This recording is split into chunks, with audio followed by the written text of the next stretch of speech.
What is going on, everybody? Welcome back to the Civilization 5 European Conquest AI Only Battle, Episode 8, I want to say. That could be very wrong or very right, but I think we're right. I'm a few days ahead, so you never quite know. But I was wondering why we were staring at Egypt. I think that's just where we had initially spawned, so it loads there. But either way, we were in the right sort of area as Assyria takes another city off of the Ottomans in North Africa. They are down to 3. They, of course, I think they still have that city just about on the Black Sea, somehow clinging onto it. I don't know if Greece is definitely being a hindrance, but this is just AI stupidity. I mean, these cannons at the back can't actually contribute. That tells you everything you need to know, I guess. They can only shoot 2 tiles, so I'm pretty sure. There's so many infantry units on this side as well now. I don't know what is going on. I'm guessing the Ottomans are they're sort of slowly killing one and it's replaced with another cannon. I don't know. It's painful to watch, but there you go. Elsewhere, we've got plenty going on. England now trading with Spain all the way in Iceland. That doesn't seem efficient, but when did that happen? I did not see that in the peace deal. Well, there you go. Hastings is given to Germany, and strategically that has some importance. It gives Germany a source of oil. I can't remember. I know we looked last time, but you know, whether they had a source or not, they're pretty big, so they might have done. But they certainly do now. They guarantee themselves an extra oil source, and it's kind of revenge, right? I get not revenge against the right person, but after they lost Hamburg to Morocco, wonder what city will Morocco get today? Should we all place some guesses at the start? Quick, type a comment now. Have a little guess. I don't know. It will be someone who's unhappy. We will have a look. Who's unhappy right now? Any of these civs. Rome, Russia, Spain, Germany. Actually, Morocco is too, so it might not go to them. But I'm going to go ahead and say Spain, and we'll say, just for no reason at all, it will be oh no, it's always been the second city. So if Barcelona went to Morocco, that might actually cause a war. But there you go. We'll keep an eye on it as Russia does complete the Manhattan Project, and they've turned their attention from the western border to the more northern side of the border, attacking the city of Poznan here. Poland does have a significant naval advantage here, but that will not be able to defend them too much. They don't have any battleships either, so they can't even shoot with them. But it does at least allow them a easy movement. They could put this Great War infantry can move much quicker this way up the water, potentially, than this way. I mean, if you follow the railroads, you'll probably be okay. But there we go. Regardless, Poland and Russia actually end that conflict with a peace deal. 2 cities going the way of Russia, Lublin and Katowice. A lot of trade depots, but nothing significant. I don't see any strategic resources just there.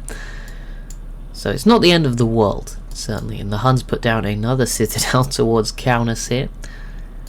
But there we go, Russia, finally. We said they needed to do something. They've taken 4 cities to make up for the loss of St. Petersburg. I'm still not sure if that all adds up to being a recovery. But there you go. Assyria is just continuing to fill this area. I can't see that ending well. The Huns have as well, I guess. It's just a complete mess.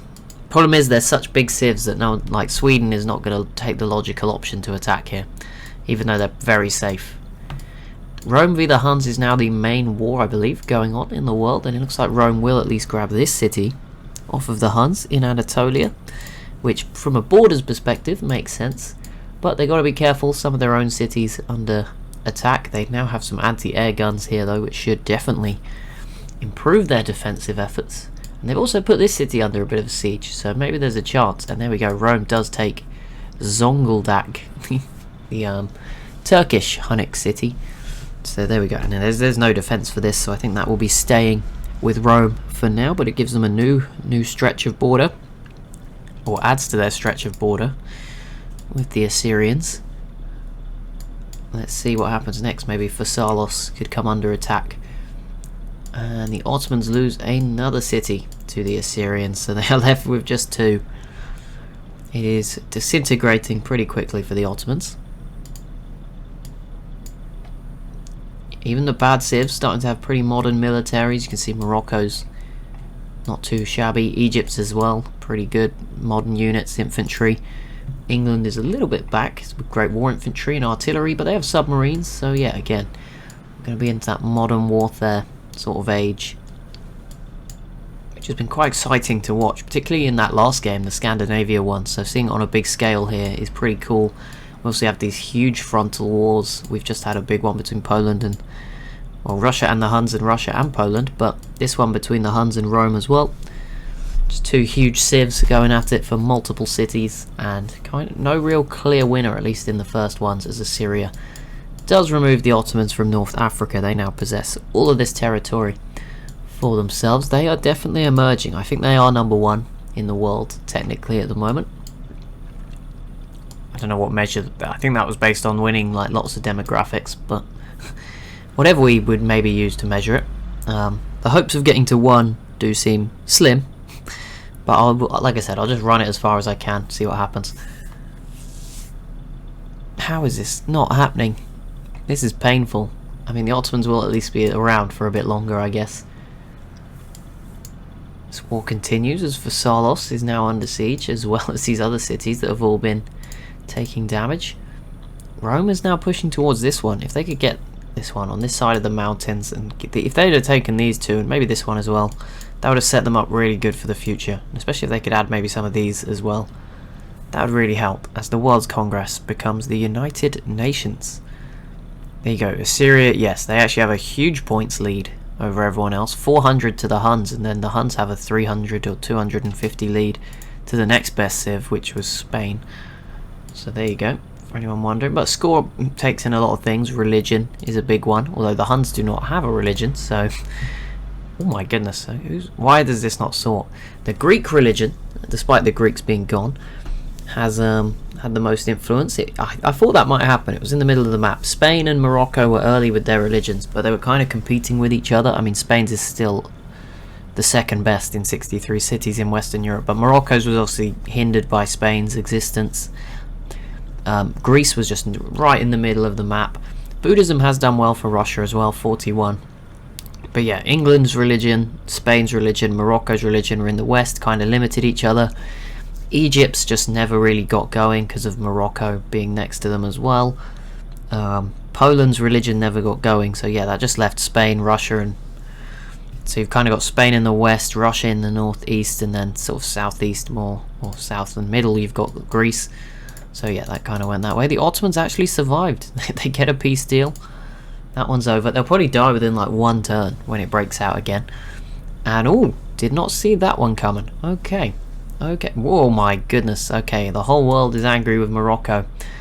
Now, of course, some of this does make sense when you look more into it. Now, Assyria does now border Morocco. So we'll see how that pans out. Rome certainly borders them too in North Africa. Egypt v Germany, I am not... Oh my goodness. Egypt v Germany, I'm not sure about that one, but whatever. England v Morocco does not make a whole lot of sense, but I guess they're just maybe friends with Russia because they declared at the same time. I think those two nations are friends, actually.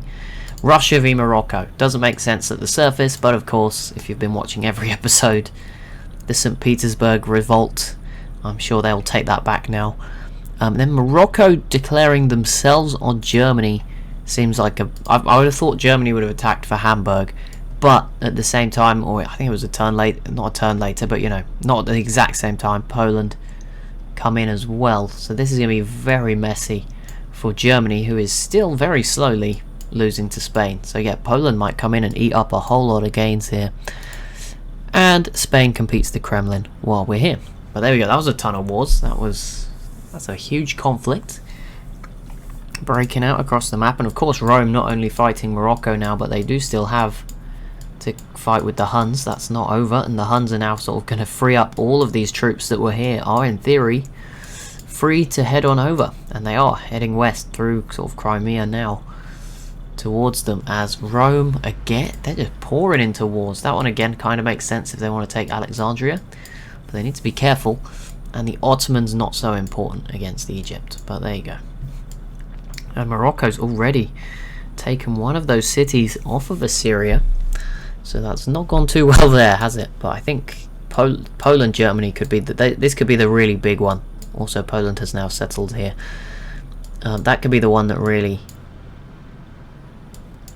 changes things in the world. I think in the scale of who's the most powerful. So falling Morocco, getting a few more cities is not too big. Rome maybe grabbing a few coastal cities, not too big. But yeah, Poland could really... Yeah, I mean, Berlin is one tile from Reclaw. So it's not beyond the realms of possibility that Berlin falls within a few turns. And obviously, yeah, Spain is still coming. So Germany were already stretched on resources. And now we're going to have to deal with Poland, who are probably at least as strong as Spain in terms of the stuff they had on the border.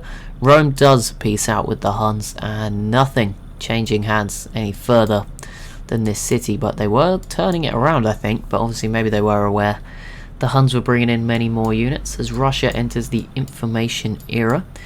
The siege of St. Petersburg is going okay. They should get that back, which is good. Then they will have recovered. And another city just fell. Germany losing Karlsruhe here. I probably butchered that pronunciation, but there you go. They lose that one as Spain continues to move around Rome to the north. And I think Assyria just retook this city. They did. We'll see what Assyria and Rome are planning for Morocco, or will Morocco be able to defend? A city revolts. Oh my goodness, it's happened again. Hastings of Germany revolts to join Morocco. Luckily, that kind of is going to balance things out. I think England did just declare war, so they should be able to, you know, England will probably recover this now. But there you go. Poland maybe going to add Dortmund. I thought it would be Germany that would win this out eventually and sort of get these three cities, but it seems like it's going to go the other way. Germany's happiness is crippled. I mean, I don't know if this was already like this, but Poland has done an immense amount of pillaging in the space of a few turns. If they were to take Frankfurt, that would almost split them in half as well. Although some good news for Germany is they do peace out with Spain, which means that is the end of that one. Morocco's happiness is going to get worse and worse if they keep getting given these cities. Although saying that, they're going to lose St. Petersburg, which is a big chunk of that issue. The worrying thing is I think Hamburg may end up staying as part of Morocco just because it's still in resistance for 5 more turns. Jesus. Well, yeah, I mean, it's because Germany's not going to take it back now, so it's dependent on Poland to do that. Poland is trying to use some of their boats here, but of course this does play into Russia's hands if there's a huge war involving Poland. But there we go, Frankfurt falls, and that doesn't quite split Germany in half. But yeah, it would have been very useful if they could have kept the southern forces that were defending from Spain trapped down here. So we'll see how this goes.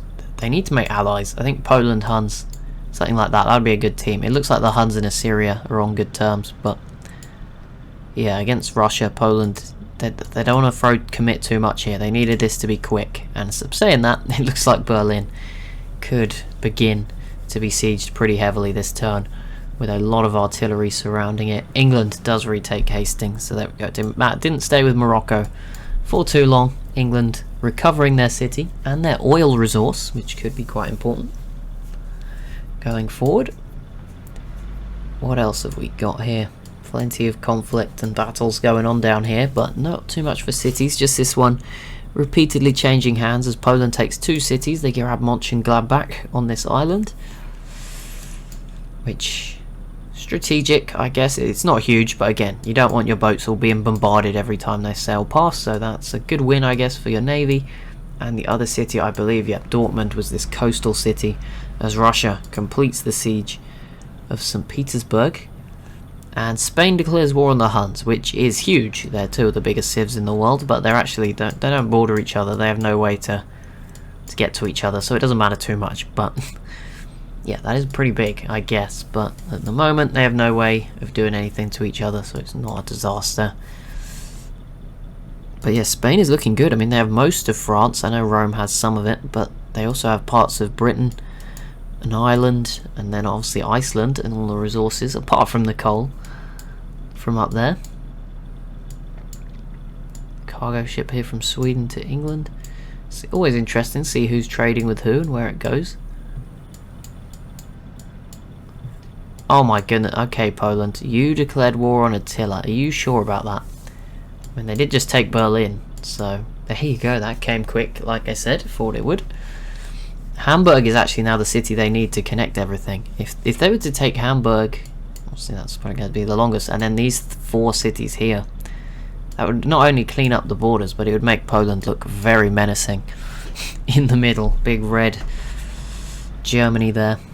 Oh, not red, but, you know, or not Germany, Poland, but, you know, big red blob in the middle of the map.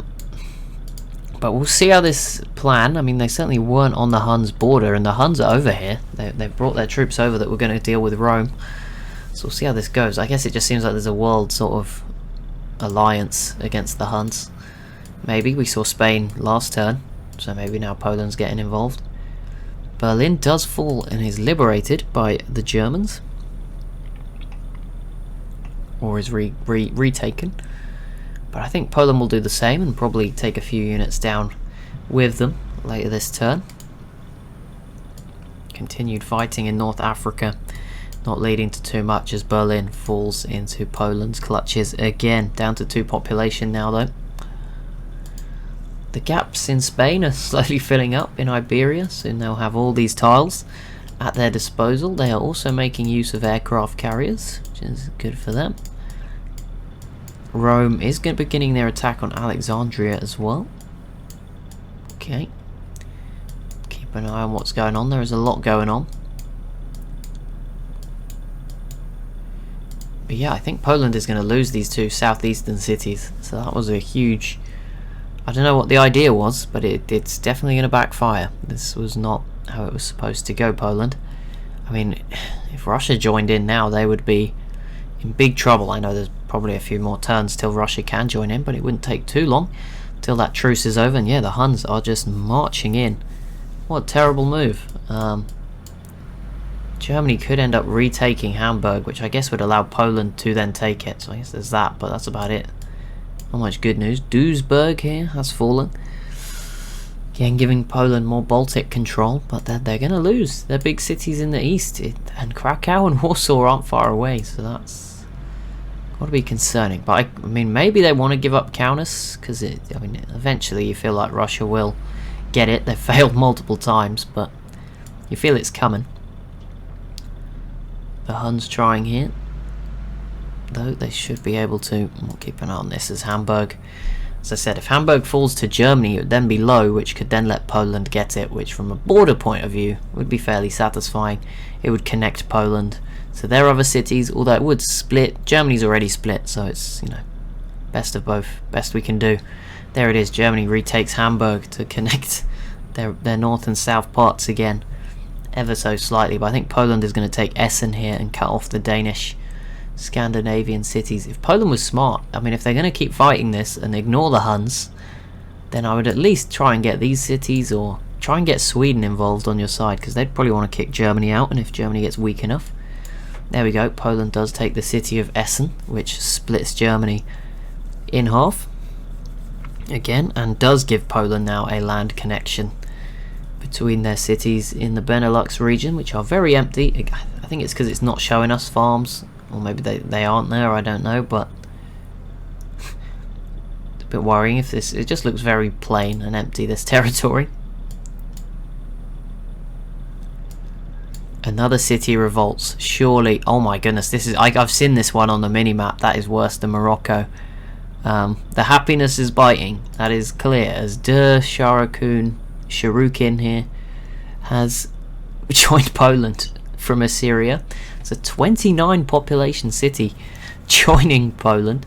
I'm not sure why this is I don't know what the factors are that influence who you join. The only times I've seen it before, it's always been the nearest one that makes sense. So this is pretty weird. The Huns complete the Manhattan Project. Sivas goes back to Morocco again. And the Huns did push in to take control of Swednitz here off of Poland, and this could go. Oh my goodness, Poland used a nuke. You didn't. They actually did. I did not even know Poland had that. Okay. Well, I assume they used it. I haven't even seen anyone have one, so that came out of nowhere. But yeah, Poland. You declared this war, Poland. You're the bad guy in this. I'm not sure. Russia completes the Great Firewall, which guarantees their tech lead. They're also amassing some guided missiles on the border. No nukes though. Yeah, just a ton of guided missiles. Russia is just limited in strategic resources. That's really hurting them. Which I guess it saves the world a bit as well, because obviously Russia can double those strategic resources with their ability, and then that's pretty OP too. But having none is pretty brutal. I don't see yet. There's no oil requiring units. There is no aluminium requiring units, which rocket artillery is the one that comes to mind. They don't have any of those. So yeah, that's going to be difficult. But there we go. Poland taking the city of Hamburg and Erfurt, and just ignoring the fact they've entered a nuclear war in the east. And continuing to focus on conquering Germany. But yeah, taking Hamburg, I think that was a good move. Pretty smart, as well as Erfurt here, which kind of lets you canal through. It doesn't actually save time, but it might just help you channel more units through a small gap. Rome this time took Sivas. It keeps going to Assyria and back again. And Brundisium here may end up falling to Morocco, as there is still just some brutal and mostly pointless fighting on the North African coast. It's a bit of a shame. And then here we have Spain is waiting though. They'll be loving this. Almost everyone, yeah, Syria, Rome, Morocco, all fighting a coastal naval battle in the Mediterranean. That would be very appealing to Spain, who is just amassing more and more units. And there we go. Germany retakes Hamburg, at least temporarily. And there it is. Morocco actually does come away with 2 cities. It's not what Rome will have wanted. But yeah, this is ridiculous. But the problem is it's just kind of looping round, because Poland's happiness surely can't... I don't know. It doesn't seem like anyone's got much happiness. I'm not sure Poland can support a 29 population city just joining their empire. Well, they can. The Huns have the most at 100. In fact, the only negative one right now is Russia. I don't know how Assyria even lost a city when they're on 3 overall happy. I thought it was to do with overall happiness. Maybe it is to do with that. It seems very weird. I guess obviously losing that city may have boosted this up. Maybe it was minus 20 or something and now it's gone up. But still, it doesn't seem like it would be that way. They have a lot of other cities. It's very weird. I've never seen it before. I don't know if the culture victory is maybe encouraging the AI to pull some sneaky tricks to improve their tourism and culture more than normal.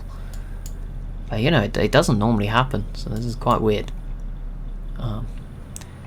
Poland is probably going to add Stuttgart. I guess they are gaining more German cities per turn than the Huns have taken, so it's not a big loss. But now your second city is under siege.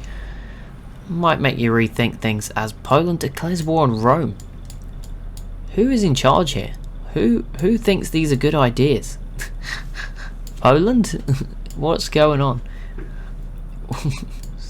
What is this? They are just single-handedly imploding right now. I think Spain is about to attack them as well by the look of this. It's ridiculous. Something going on here. Oh no, Spain v Rome.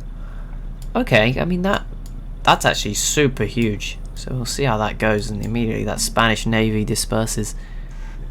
But yeah, I mean, Poland, it just doesn't make sense for Poland to be in so many wars. But there we go, they're now at war with every one of their neighbours, apart from Sweden and Russia. And I guess they actually neighbour Spain here now, I didn't think of that, but still. Rome, Germany, the Huns, they will have to deal with. But that will be it for this episode. As always, if you have enjoyed the chaos, then be sure to leave a like and a comment down below. Be sure to subscribe as well if you are new to the channel, and I'll see you in the next one.